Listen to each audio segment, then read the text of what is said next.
On June 17, 1972, at the Watergate Hotel, President Richard Nixon and fellow Republican officers were accused of wiretapping and bugging Democratic officers.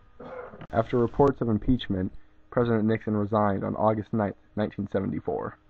Years later, David Frost interviewed President Nixon on his involvement in the Watergate scandal, starring Cole Voorhees as David Frost and Trung Vu as President Richard Nixon. This is a reenactment. What did... Hold on, I got 5 more. 996.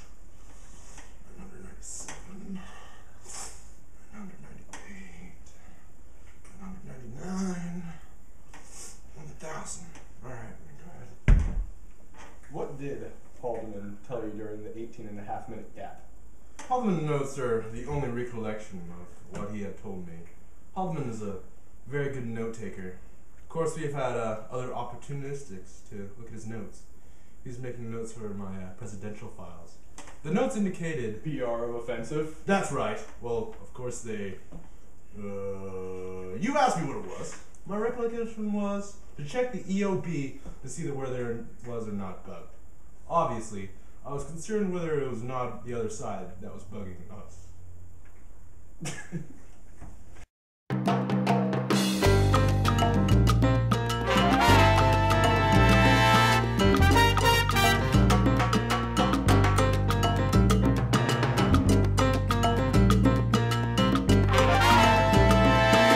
Is there any doubt when one reading the whole conversation?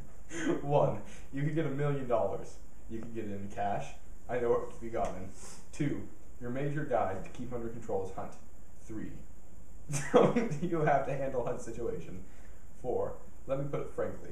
I wonder if that doesn't have to be continued. 5.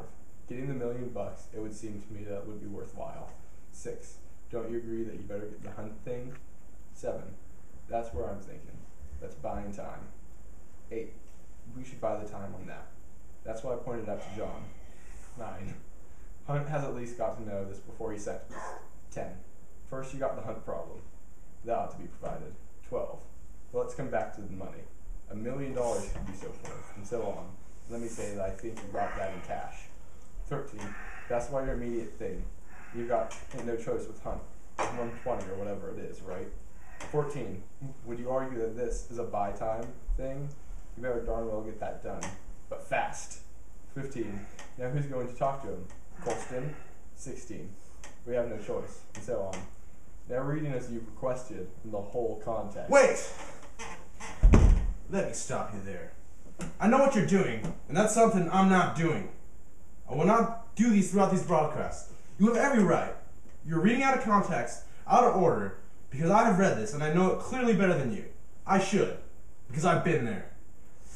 There's no reflection on you. You know it better than anybody else, and I know you're doing it very well.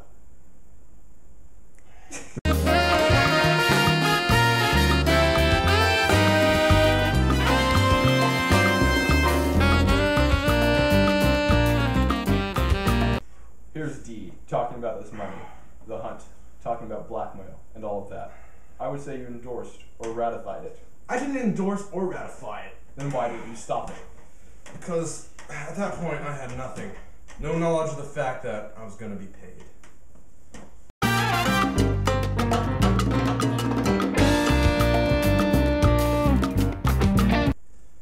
Alright, I don't go with the idea that I went down with this cool conspiracy, you know, etc., etc., etc. I brought myself down.